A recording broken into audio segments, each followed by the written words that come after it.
우리는 주의 두려우심을 알므로 사람들을 권면하거니와 우리가 하나님 앞에 알려졌으니 또 너희의 양심에도 알려지기를 바라노라. 우리가 다시 너희에게 자천하는 것이 아니요 오직 우리로 말미암아 자랑할 기회를 너희에게 주어 마음으로 하지 않고 외모로 자랑하는 자들에게 대답하게 하려 하는 것이라. 우리가 만일 미쳤어도 하나님을 위한 것이요 정신이 온전하여도 너희를 위한 것이니 그리스도의 사랑이 우리를 강권하시는도다.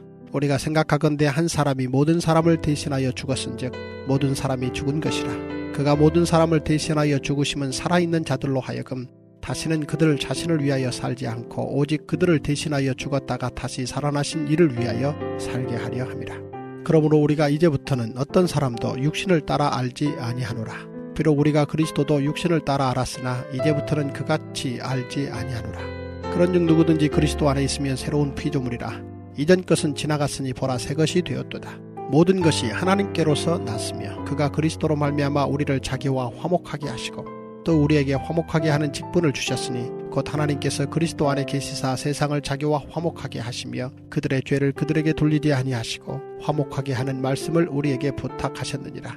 그러므로 우리가 그리스도를 대신하여 사신이 되어 하나님이 우리를 통하여 너희를 권면하시는 것 같이 그리스도를 대신하여 간청하노니 너희는 하나님과 화목하라. 하나님이 죄를 알지도 못하신 이를 우리를 대신하여 죄로 삼으신 것은 우리로 하여금 그 안에서 하나님의 의가 되게 하려 하심이라. 기도하겠습니다.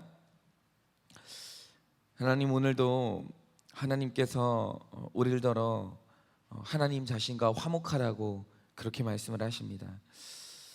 하나님, 주님과 화목하지를 못하니 교회가 화목하지 못하고 또 교회가 화목하지 못하니 가정이 화목하지 못하고 하나님, 이렇게 하나님과 화목하지 못한 것이 우리 삶에 날마다 걸림돌이 되어 하나님, 우리가 사랑과 화목하지 못하고 이웃과 화목하지 못하는 안타까운 일들이 일어납니다. 주님, 모든 우리 삶 가운데 일어나는 일인 영적인 일입니다. 주님과 화목하지 못하니 우리 삶 가운데 화목이 깨어지고 하나님, 정말 우리 삶 가운데 분쟁이 일어나고 다툼이 일어나니 하나님, 먼저 우리가 주님과 화목하기를 원합니다. 오늘 이 새벽에 주님과 말씀을 통하여서 주님과 화목한다는 것이 무엇인지 하나님 그것을 알게 하여 주시고 주님과 화목함을 회복함으로 말미암아 우리 삶의 모든 화평이 다시 한번 회복될 수 있도록 주님께서 오늘도 이 새벽에 말씀으로 임하여 주시옵소서. 믿사오며 살아계신 예수님의 이름 받들어 기도드립니다. 아멘. 네, 오늘 이 본문의 주제가 하나님과 화목하라라는 것인데, 그렇다면 하나님과 화목한다는 것, 나와 하나님 사이가 화평하다는 것이 뭐냐는 거죠. 그런데 하나님과 화목한다라는 것은 이 두 가지 국면이 있습니다. 그게 먼저 11절부터 15절까지의 국면인데, 그게 뭐냐면 하나님과 화목하라고 할 때 이 말은 똑같은 말입니다. 그런데 이 불신자에게 화목하라는 말의 의미와 신자에게 화목하라는 말의 의미는 완전히 다른 겁니다. 그러면 불신자에게 하나님과 화목하라고 할 때 불신자의 화목이 뭔지 아십니까? 그것이 바로 방금 제가 말씀드린 것처럼 11절부터 15절까지 국면이죠. 그것은 뭐냐면 주 예수를 믿으라요. 그분이 너를 위하여 죽으신 것을 믿으라. 여러분, 이걸 설명할 수 있는 예가 바로 출애굽의 예인데요. 여러분, 우리가 이런 질문을 해봤으면 좋겠습니다. 하나님께서 이제 택자들을, 하나님께서 이제 구원을 위해서 사람을 출애굽시키려고 할 때 그 출애굽 세력 안에 바로가 있었을까요? 없었을까요? 다시 말하면 하나님이 바로를 사랑하셨을까요? 그리고 바로도 구원받기 원하셨을까요? 저는 하나님께서 바로의 구원도 원하셨다고 생각합니다. 안 그랬으면 바로에게 10가지나 재앙을 주면서 기회를 주실 이유가 없어요. 여러분, 하나님이 원하시는 구원의 대상 안에는 바로도 있어요. 그러니까 아예 처음부터 장자를 치셨으면 쉽게 끝나는 일 아닙니까? 그런데 재앙을 10개나 내리시면서 끝없이 바로와 소통을 시도하신다는 거죠. 이유가 뭐겠습니까? 하나님은 바로도 회개하기를 원하셨고 그도 구원받기를 원하셨어요. 여러분, 이것이 바로 14절에 나오는 강권한다는 말의 의미예요.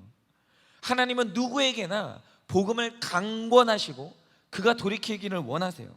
그런데 여러분, 바로가 끝내 주 예수를, 여호와 하나님을 믿기를 거부했습니다. 그런데 우리가 여기서 볼 게 뭐냐면, 하나님을 믿지 않는다는 것, 예수를 믿지 않는다는 것은 예수님과 다른 길을 간다는 게 아니에요. 여러분, 이 바로의 예에서 볼 수 있듯이 예수를 믿기를 거부한다는 것, 예수님을 믿지 않는다는 것의 본질은 뭐냐면 하나님과 적극적으로 대립한다는 거예요. 삶의 방향이 그분과 끝없이 충돌한다는 거예요. 그래서 이 세상에 어떤 인간도 하나님과 상관없이 살 수 있는 인간은 없습니다. 어쩔 수 없이 하나님과 상관할 수밖에 없는데, 주 예수를 안 믿는다는 것은 주 예수와 적극적으로 부딪히고 대립한다는 거예요. 그런데 이스라엘 백성들은 예수님을 믿었죠. 하나님을 구원자로 믿었죠. 그러면 믿는다는 게 뭡니까? 하나님하고 충돌하는 방향으로 사는 것이 아니라 하나님과 같은 방향으로 걷기 시작하는 거예요. 하나님의 목적지와 내 목적지가 같아지는 거예요. 그러므로 불신자가 주 예수를 믿으라라고 할 때 하나님을 안 믿으면 일단 그의 방향이 하나님과 적극적으로 충돌하는 방향으로 갈 수밖에 없기 때문에 그분과 화평할 수가 없고, 믿게 되면 그분과 화평을 이루게 되는 거예요. 이렇게 불신자가 하나님을 믿음으로, 그분을 받아들임으로 방향의 충돌이 아닌 방향의 일치를 이루는 것, 이것이 바로 첫 번째 화목이에요. 그런데 이제 중요한 건 이거죠. 자, 이스라엘 백성들이 드디어 출애굽했어요. 그리고 하나님과 같이 가나안으로 가는데 한번 생각을 해보세요. 약속의 땅을 이제 걸어가는 여정에서 이스라엘 백성은, 애굽 백성이 아니라 택자인 이스라엘 백성은 하나님과 화목했습니까? 불화했습니까? 출애굽했는데, 택자가 되었는데 하나님과 불화했어요. 왜입니까? 그것은 그들이 하나님을 안 믿어서가 아니라 성화가 안 됐기 때문이에요. 그렇기 때문에 그들이 성화되지 못했을 때 하나님은 그들과 정면으로 계속해서 충돌할 수밖에 없었어요. 여러분, 바로 이겁니다. 오늘 사도 바울이 20절에서 너희는 하나님과 화목하라, 너희는 하나님과 화목하라 라고 강청하는데, 화목하라고 말하는 대상이 신자입니까? 불신자입니까? 여러분, 그 15절 이하부터는 여러분, 하나님의 화목하라고 말하는 대상이 신자예요. 고린도 교회 안에서 생활하는 신자라고요. 은사도 받았고 능력도 있고 방언도 하고, 여러분, 그렇게 말하는 신자를 향해서 하나님이 뭐라고 하시냐? 너희는 하나님과 화목하라라고 말한다는 거죠. 여러분, 지금 사도 바울은 화목하라고 할 때 이들에게 예수 믿으라고 말하는 게 아니에요. 여러분, 신자에게 화목이란 뭐냐면 당장 죄에서 떠나 성화를 이루라는 거예요. 이제 너는 새 것이 되었으니 그를 위한 인생을 살아야 한다라는 거예요. 그런데 이 고린도 교회 성도들이 예수를 믿고 교회 안에 들어왔는데도 인격의 성화가 진전이 안 되는 거예요. 계속해서 넘어지는 문제가 똑같이 넘어지는 거예요. 포기 안 되는 것이 똑같이 포기가 안 되는 거예요. 그러니 그 신앙생활에 하나님과 화평이 있질 못하고, 화평이 없으니 성도들 간의 화평이 깨지면서 교회가 시끄러워지는 거예요. 그러므로 사도 바울은 교회 안에, 오늘 고린도 교회 안에 성도들이 불화하고 소송이 일어나고 자녀가 근친상간을 하고 여러 가지 현상이 일어났거든요. 그런데 그 현상이 일어나는 그 근간의 이유를 뭐라고 봤냐면 그들이 하나님과 화평이 깨진 걸 그 원인으로 봤던 거예요. 현상으로 나타나는 모든 문제들, 육적으로 나타나는 모든 문제의 원인은 영적인 문제라고 그가 정확하게 간파를 한 겁니다. 여러분, 잘 들으세요. 하나님은 한 번 택한 백성은 버리지 않아요. 반드시 끝까지 강권해서 끌고라도 약속의 땅에 데리고 가십니다.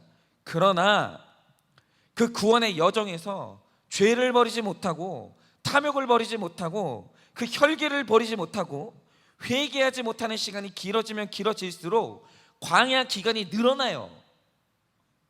반드시 광야 기간이 늘어나요.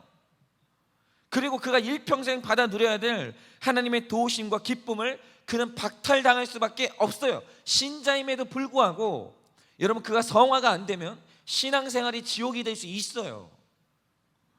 신앙생활이 메마르게 갈 수 있어요. 분명히 그렇게 될 수 있어요. 여러분, 단순히 신자라는 이유만으로 하나님께서 그에게 도움을 주지 않으시고 그에게 기쁨을 주지 않아요. 신자임에도 불구하고 지옥 같은 일생을 살아갈 수 있어요. 왜요? 그가 죄를 버리지 않고 성화의 길로 들어가지 않으면 그는 그렇게 될 수 있다는 거예요. 신자임에도 불구하고 끝없이 하나님과 충돌할 수 있고 하나님의 정죄를 경험할 수 있어요. 여러분, 차라리 불신자는 죄를 지으면 살아있는 날 동안만큼은 죄책감 없이 그 죄가 주는 달콤함을 누리면서 살 수 있어요. 그런데 이 신자의 고달픔이 뭐냐면 그가 유혹을 참지 못해 죄에 손을 대고 잠시 맛을 본다 한들 그 죄는 신자에게 더 큰 고통과 반드시 엄청난 대가를 치르게 만들어요. 여러분, 양심이 거듭난 사람이 은밀한 죄를 짓고 끊지 못한다? 하나님의 회개를 요구하는데 끝까지 회개를 거부한다? 여러분, 그러면 그는요 지옥을 살아야 돼요. 그래서 저는 세상에서 가장 불쌍한 사람이 누구냐라고 하면 죄를 회개하지 못하고 있는 그 신자예요. 왜냐하면 저는 그가 얼마나 고통받을지 알거든요. 여러분, 죄가 해결되지 않는데 여기 앉아 있잖아요. 복음이 선포될 때마다 십자가의 복음이 자기를 찔러요. 계속해서 자기하고 충돌해요. 여러분, 그 앉아있는 예배 시간이 괴롭잖아요. 그거 자기 탓이에요. 여러분, 선포되는 말씀이 마치 자기를 공격하는 것 같잖아요. 자기 탓이에요. 왠지 아십니까? 자기가 지금 죄를 안 버리고 있거든요. 근데 그게 말할 수 없이 힘들다는 겁니다.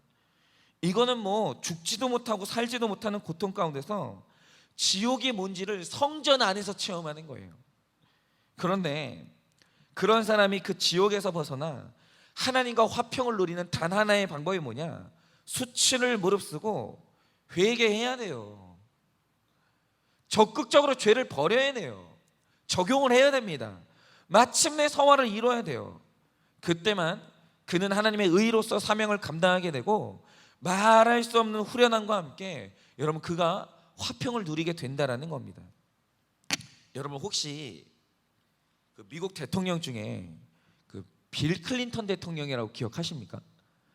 우리 세대는 이제 아실 텐데 빌 클린턴 대통령이 될 때 저희 아버지가 그 후보 시절에 저희 아버지가 미국인인데 이 사람한테 반한 적이 있었어요. 그게 언제냐면 빌 클린턴 대통령이 미국 사람들의 마음을 휘잡을 때, 그 사로잡았을 때 그 계기가 두 가지였습니다. 하나는 뭐냐면 그의 슬로건이 기가 막혔어요. 여러분, 뭔지 다 아시죠? 바보야, 문제는 경제야. 이거 정확하게 그 미국 국민들이 간지러워하는 그걸 정확하게 짚었어요. 이 슬로건 하나로. 그때 이제 완전히 마음을 사로잡았고, 두 번째는 언제냐면 클린턴 대통령이 잘생겼잖아요. 근데 그가 어느 날은 한 번은 선거 유세를 하면서 색소폰을 분 적이 있어요. 완전히 미국 사람들이 잘생긴 사람이 지적인데 색소폰을 부니까 완전히 반한 거예요. 그 저희 아버지가 그래가지고 그날로 색소폰 2개를 사와가지고, 야, 니들 목회할 건데 성도들 마음 휘어잡으려면 저기 크리스마스 때 색소폰 한번 불면 돼, 이러면서 저희한테 색소폰을 사다 준 적이 있었어요. 엄청 하여튼 뭐 성공한 대통령이에요. 그런데 문제는 그분이 임기 말년에 이 섹스 스캔들로 정말 고통스러운 시간을 보냈거든요. 그래서 제가 그분 자서전이 나왔을 때 그 책이 나오자마자 제가 사서 읽었는데 저의 첫 번째 관심이 뭐였었냐면 이 사람이 과연 자기의 성 스캔들에 대해서 어떻게 기술했을까? 그리고 썼으면 어떻게 썼을까? 그리고 과정에서 뭘 느꼈을까? 그게 너무 궁금했어요. 근데 이제 제가 예상하기로는 이 사람이 그래도 대통령이고 정치인이니까, 여러분, 정치인들의 화법이 있잖아요. 나는 정치적으로 탄압받았다, 나는 이 사건이 억울하다, 뭐 이런 식으로 저는 자기를 변호할 줄 알았어요. 그런데 제가 그 책을 보는데 그 책이 1부, 2부가 나뉘어져 있거든요. 2부에 그 책이 이게 그 부분이 나오는데, 제가 그 책을 보면서 정말 놀란 게 뭐냐면 이분이 자기의 이 섹스 스캔들을 너무 진솔하게 고백하더라는 거예요. 여러분, 이분이 처음에 르인스키하고 스캔들이 터졌을 때 제일 먼저 한 일이 뭐였었냐면 부인하는 거였어요. 아니, 처음에 이분이 했던 게 뭐냐면 변호사한테 섹스의 정확한 사전적 정의가 뭐냐, 그거 먼저 가지고 와가라, 이런 식으로 법적으로 공방을 시작했어요. 그러니까 자기는 그런 일을 한 적이 없다는 거죠. 그러면서 부인을 했어요. 그런데 이분이 택자인 게 뭐냐면 그렇게 거짓말을 했죠. 그리고 나서 그때부터 지옥이 시작됐어요. 밤에 잠을 자는데 이 문제는 뭐냐면 자기가 미국 대통령이잖아요. 자기 얼굴이고 한 국가의 수장이잖아요. 그러니까 막 눌리는 게 뭐냐면 내가 아내와 딸만 속인 게 아니라 나는 미국 전체를 속였지. 이 무게 있죠. 미국 국민이 한 몇 억이 되는데 몇 억의 사람을 속였다는 그 죄책감 때문에 잘 때마다 눌리는 거예요. 그러면서 마음속으로 계속 하나님 한 번만 덮어주세요.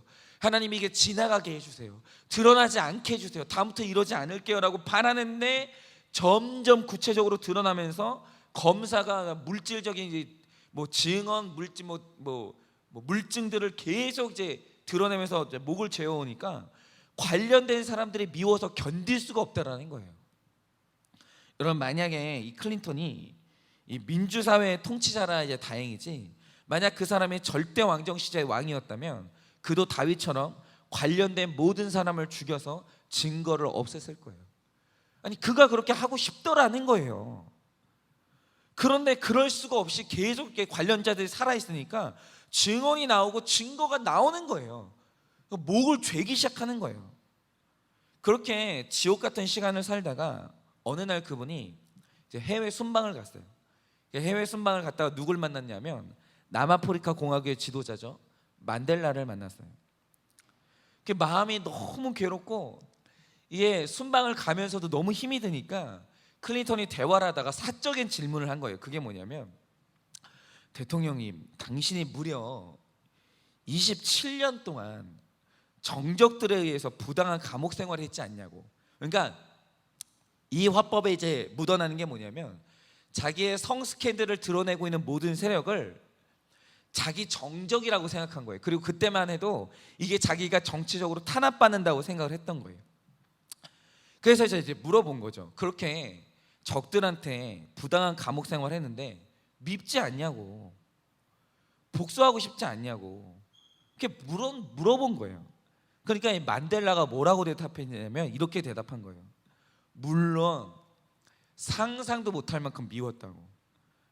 그 사람들이 내 시절에, 내 인생의 가장 좋은 시절 다 뺏어갔고 나는 내 아이들이 어떻게 크는지 못 봤다고. 내 인생의 소중한 순간들이 완전 통째로 다 날아갔다고. 그러니까 어떻게 증오를 안 할 수 있겠냐고. 그런데 어느 날 감옥 안에서 채석장에서 노동을 하고 있는데 갑자기 이제 돌을 캐다가 깨달은 사실이 뭐냐면, 정신 차려보니까 그 사람들이 자기 인생의 소중한 걸 다 가져갔더라는 거예요. 다 남아있는 게 없더라는 거예요. 그런데 자기가 허락하지 않으면 가져갈 수 없는 것 딱 두 가지만 못 가져가고 있더라는 거예요. 그게 뭐냐면 자기의 정신과 마음이더라는 거예요. 그래서 이 사람이 어느 날 결심한 게 뭐냐면, 내가 다 뺏겼지만 이거 두 가지는 뺏기지 않겠다고 마음 먹고 마음과 정신을 지키기로 결심을 한 거예요. 그런데 그 말을 하면서 이 만델라가 클린턴한테 말해준 게 뭐냐면, 내가 만약에 27년간 갇혀 있다가 자유를 찾았는데 여전히 그들을 미워하고 있으면 나는 감옥에서 나왔어도 계속 갇혀 있는 거라고. 그래서 감옥에서 나오던 날 그들에 대한 미움을 완전히 털어버리면서 비로소 나는 완벽하게 풀려났다고. 그러면서 이 만델라가 다 들었을 거 아니에요. 외신에서 듣고 있으니까 이 클린턴이 얼마나 공경을 당하고 있는지. 그러니까 자기 얘기를 쭉 해주면서 마지막으로 해준 말이 뭐냐면 이거였대요. 제가 그랬듯이 당신도 그래야 된다. 당신도 해내야 된다고. 그 말을 딱 하는데 이 클린턴이 뭔가 이 사람이 자기의 폐부를 찌는 것처럼, 이 질문을 하는 자기의 속마음을 딱 들킨 것처럼 그 순간 자기 마음이 움찔했다고 기록하고 있어요. 왜냐하면 그동안 클린턴은 회개하는 게 아니라 그들이 미웠거든요. 그들을 적이라고 생각했거든요. 용서할 수가 없었던 거예요. 그런데 그게 아니라는 걸 그날 깨달은 거예요.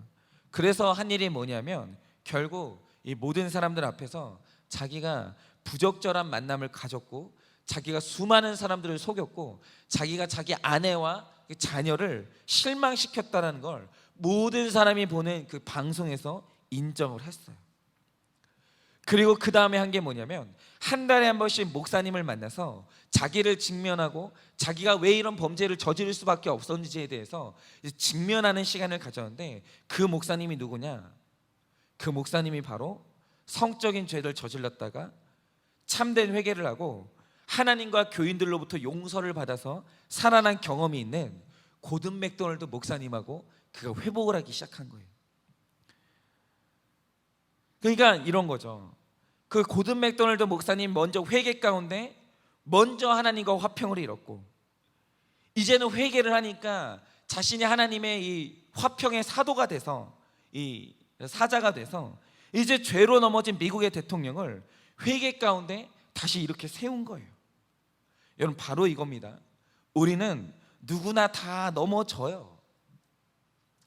왜 없어요? 있죠. 무덤까지 가지고 갈 숨겨진 죄, 숨겨진 사연들, 숨겨진 상처들이 다 있죠. 없는 사람이 누가 있어요? 여러분, 만약에 우리가 오늘이라도 죄를 고백하고 오픈을 하잖아요. 우리는 그들이 알고 있던 내가 아니에요. 전혀 다른 사람이에요.